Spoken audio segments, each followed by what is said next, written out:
Hello again, and welcome to Healing Inspiration. My cat wants to join us. Today, we are talking about 10 nuggets of wisdom regarding grieving loss. So, I got these nuggets of wisdom mostly from grieving my own losses. So, there have been many. I've grieved many losses of all different kinds of things, which leads us to our first point. Uh, Grief does not only occur at the loss of someone through death. You can grieve when you lose a relationship, whether through divorce or a breakup, the end of a friendship, moving away. You can grieve someone you've even been talking to that you're no longer talking to as much. You can experience grief when you lose a job, when you move. You can experience grief even in positive events, like you graduate high school, college, all those different kinds of things. So anything that is either a huge transition in your life, or, I mean, it doesn't even necessarily have to be huge, but something ends for you, uh, then you can experience grief. So it's not just related to death, but we are going to talk primarily regarding the death of a loved one of some sort.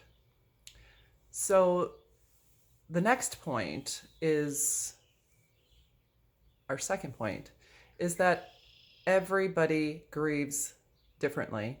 I'm sure you've heard of this, but say you lose a parent and you have siblings.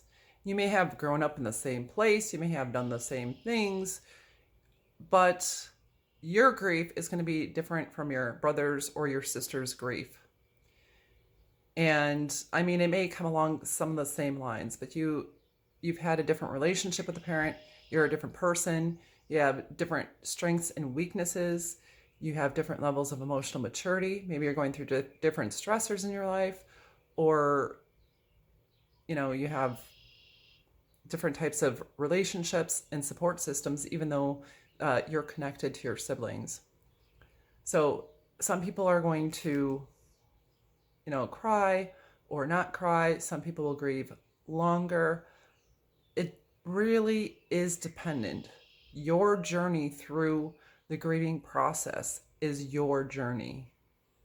You don't have to compare yourself to anyone else. You don't have to judge how you feel. You can identify how you feel, but not judge. Well, I shouldn't feel this way. I should feel this way. I know there is that 5 stages of grief that they talk about. And really, through those stages, they are relatively accurate, although, you cycle through them at different times, at different paces, and then it ebbs and flows because you'll come back to different stages of grief. So it's not a linear process, being that you could experience anger first, you could experience denial first, or you could experience depression or just sorrow first, or at any given time in your grieving process. So your grieving process is yours alone. Don't judge yourself, and don't let anybody else judge you for it or say, oh, you shouldn't feel that way. Oh, get over it already. Or no. Your process is your process, and you have to go through the grief in the way that suits you. If you're not crying, don't make anybody think you have to. If you're angry at the person who died, or if you're angry at anybody else, don't tell anybody. Don't let anybody tell you, including yourself, that you shouldn't be angry. You need to feel those feelings. So the next point, number 3, is guilt and blame. Oftentimes, when someone passes away, and we lose someone through death, we will feel guilty even when we aren't guilty. So if you yourself did not actually murder a person, which I'm sure you didn't. You may be feeling guilty about something surrounding your death, their death, like, well, I should have been there. I should have made that decision. If only I would have known that. I should have visited them. I should have called them. If I had done this, that, or the other thing, or said this, that, or the other thing, they wouldn't be dead right now. Or you feel that maybe you could change the outcome. Or you're going to start to feel, if there was anything maybe you didn't say to them, that's going to come up. Or something you feel like you should have done, or you should have spent more time with them, or you shouldn't have talked to them that way. Or you're going to remember, arguments you had with them and things like that, and feel a sense of guilt. That is very, very normal. But what I do want to say and remind you of, that truly it's not your fault. I can't just take that feeling away from you, that it's your fault, because it's not your fault. And at some point you're going to need to come to peace with that in part, life and death is not necessarily in the power of our hands. And it's not, we can do things to make ourselves healthier, to make ourselves safer. We can make certain decisions, but really it's kind of a written thing, and we can't interfere with that, because sometimes, there's crazy things that happen and someone should be dead and they don't die, but it is not your fault. Whether you believe it was their time or not, whatever you did or didn't do wasn't the cause of their death. It was a whole process, and it was going to happen no matter what you did. Also, what else comes up is blame. You may blame the person who died. You may blame a caretaker or someone who didn't take care of them good enough. You may blame the government. And sometimes there may be rightful blame. If there was a murder involved, also, obviously, there's rightful blame. That it's their responsibility, and it's great to, go for justice, for sure. Yet, there's not always someone to blame, and you may even blame the person who died. Like in a case of suicide, they did do something to take their own life. But also remember that when a person's in that position, there is so much pain that they feel the need to escape it. So even blaming the person who has committed suicide, you can do that, but at some point, coming to a place of forgiveness and understanding and releasing that need to feel guilty or place blame. And that, once again, is a process. But it is not unusual. You're not a bad person. It's perfectly natural to blame something or someone, a system. Feel guilty yourself, put the blame on yourself, even blame the individual who died. And that's a natural part of the grieving process. Also, the next thing is point 4. Nugget number 4. Obsession, fantasy, figuring things out. So I'm not sure to what extent people experience this, but what kind of surprised me after my mother died, I actually was surprised about how bad it was, because I had lost other people previously, and the grief was nowhere near the same. With my mother, the grief was beyond what I ever expected. I expected grief, but I thought I knew what to expect because I had lost others. But it was just beyond what I expected. So part of what happened is I kind of became obsessed. My thinking was obsessed. I was always thinking about her. Everything reminded me of her. Everything. Anything part of that is wanting to keep the person near you by keeping them, sorry, keeping them in your thoughts. And another thing, and this went on for quite a while. It wasn't overnight by any means. It went on for at least a year and a half for me. And we'll talk a little bit more about timing.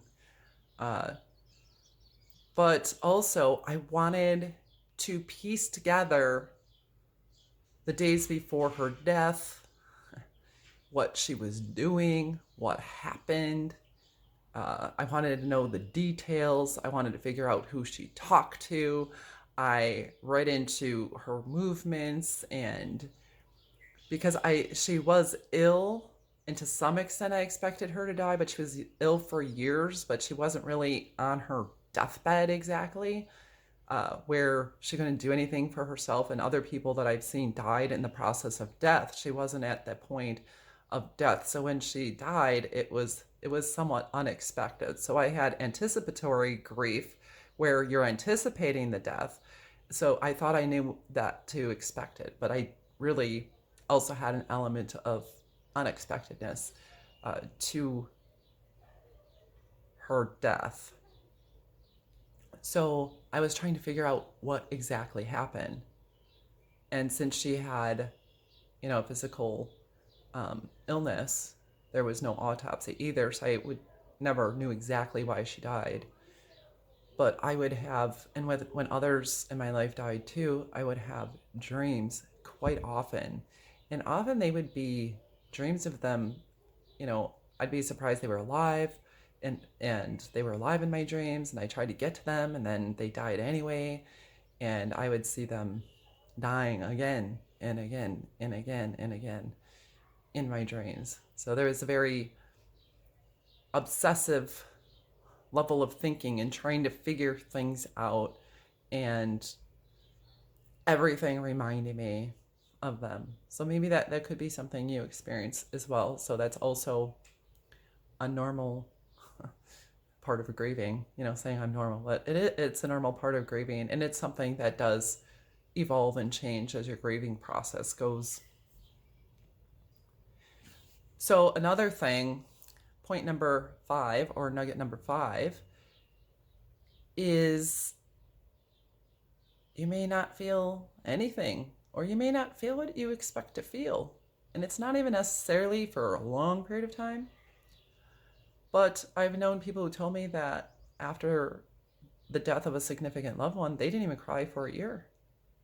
I mean, part of that could be shock, or not knowing how to deal with it, denial, or just the way a person handles emotions, or maybe, psychologically, they're not ready to handle the emotions. So it's a protective mechanism, or could be a protective mechanism, like laughter. And I know a lot of people might be look down at laughter at a funeral, but it is one of the ways when people feel uncomfortable, or feel uncomfortable feelings, that they release those feelings is through laughter. It doesn't mean you're happy someone died, but that laughter could be because of uncomfortableness. But laughter is actually healing in any situation, and it does release those emotions. So basically, however you're feeling or not feeling, don't beat yourself up for it. I mean, if you really want to, you can, work on exploring those feelings or lack of feeling, journal, therapy, whatever it is you need to do. If you really feel like maybe you're suppressing those feelings that need to be released, but it's not abnormal to even not feel for a while. So also, once again, it's normal, it's usual.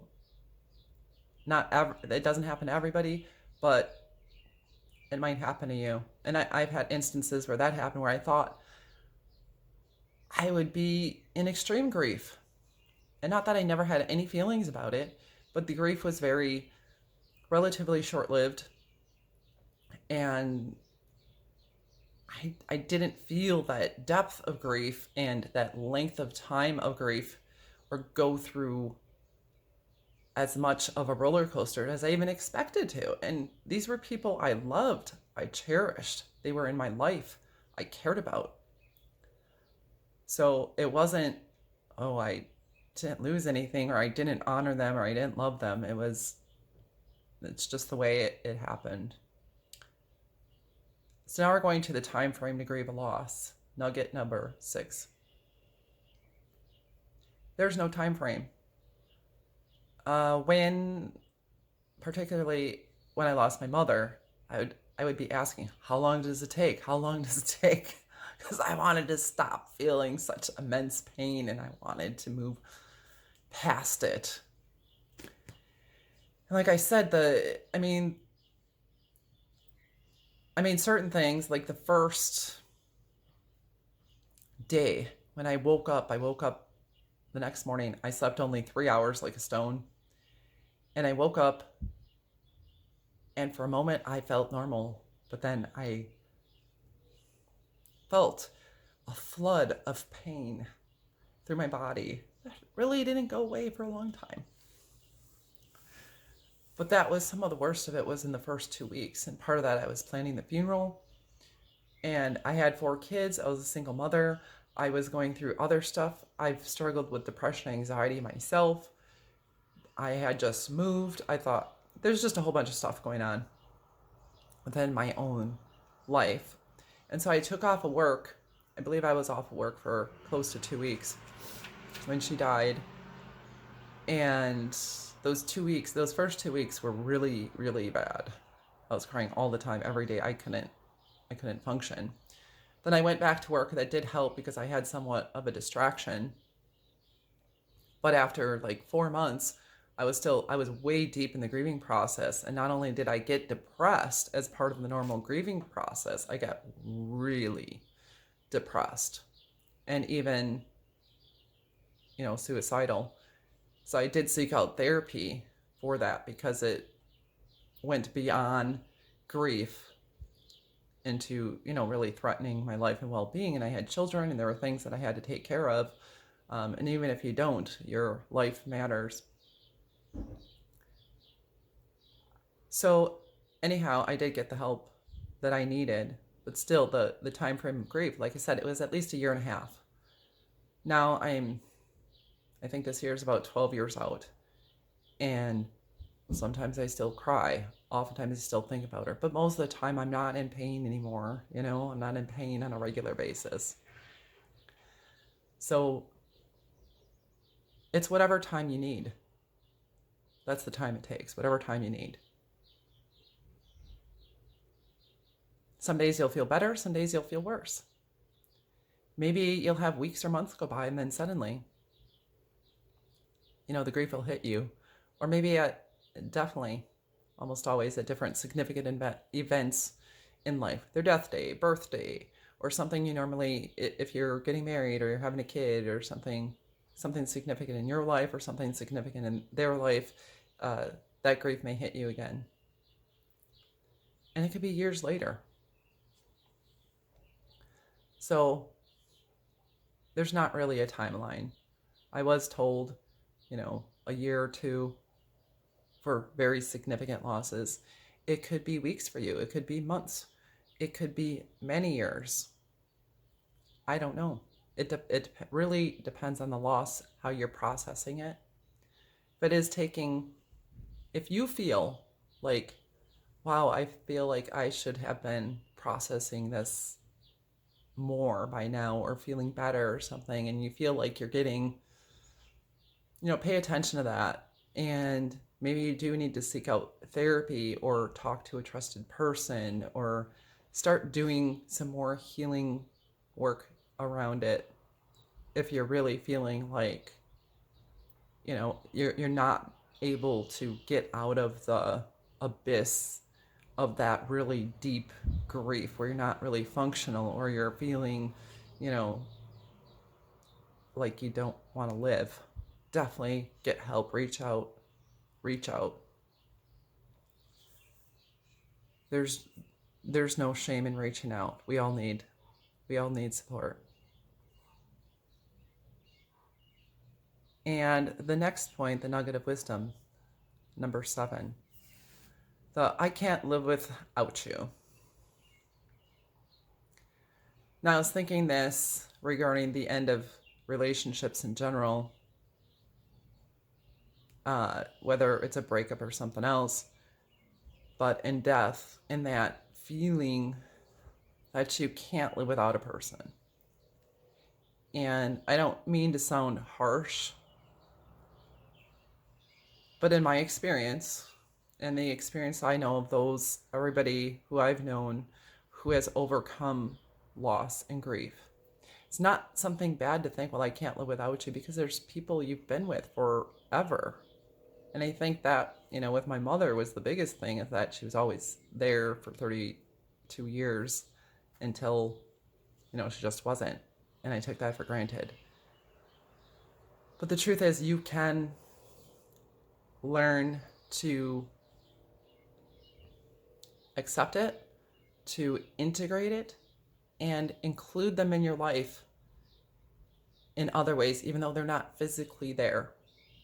If you believe in the spiritual realm, spiritually, they are there. Their energy is still with you. Genetically, if you're related to the person, they're there with you. If you are married, you shared that love. That energy of love is still with you. So, in essence, you don't have to completely live without the person.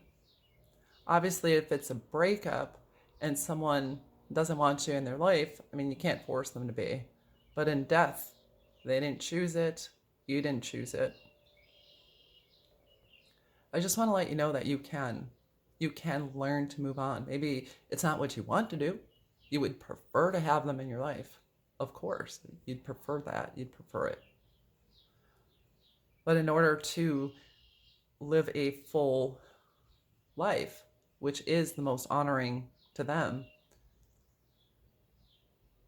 you will integrate and accept and learn how to live without their physical presence in your life.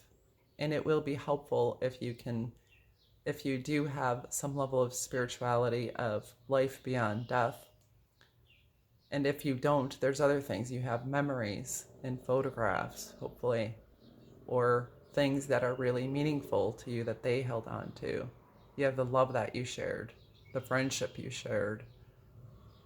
And if they were related, the genetics you share, maybe you look like. But you can live without them, even though you don't want to. And it's terrible, and you would never have chosen it. You can. And I don't mean to be or sound harsh.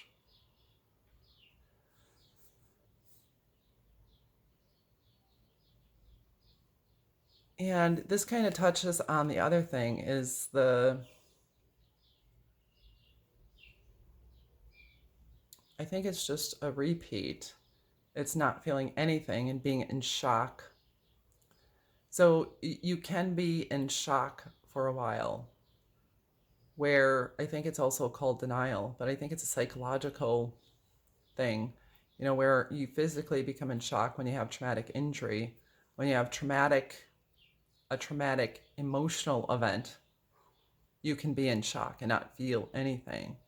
And I think it's a protective mechanism physiologically for your body and psychologically for your mind to be able to process it, because your mind can't instantaneously process something all of a sudden like that.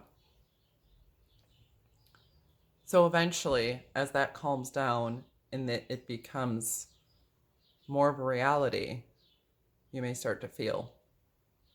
So there could be a big gap of time within there. And then getting over it. Oh my gosh. Number 9.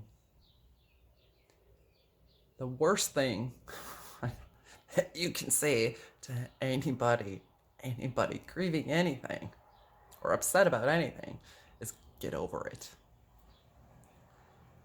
And I'm sorry if anybody has said get over it to you. You don't have to just get over it, and you don't just get over it.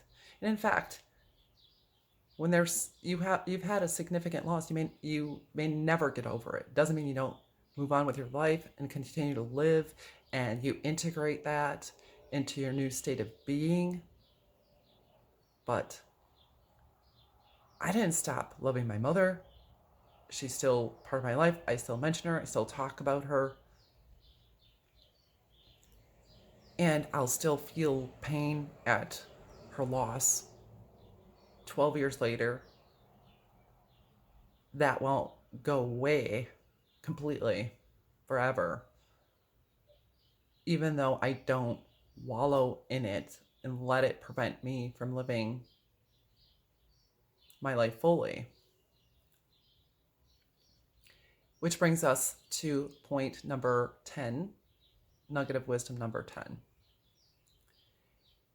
And this comes up just because I have seen people after many, many years pretty much make the decision after the loss of a loved one that they just would not be happy anymore, that they felt like, feeling good and enjoying their life and ever being happy again or doing happy things just was not honoring to the person that passed away. And it's so sad. It's like they're the living dead, and that they died with the person too. And maybe they would have wanted to die with the person, but they didn't, and they're still alive. And sorry.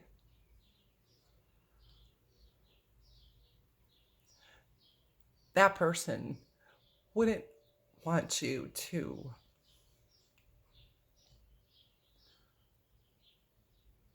not be happy again. They'd want to see you happy. Because if you have any spiritual beliefs, they're happy. They're okay. They'd want you to be okay. It doesn't mean you have to be happy all the time or in the beginning stages of grief. But it really honors them and their memory and their love and their spirit when you move on with life and you're happy again.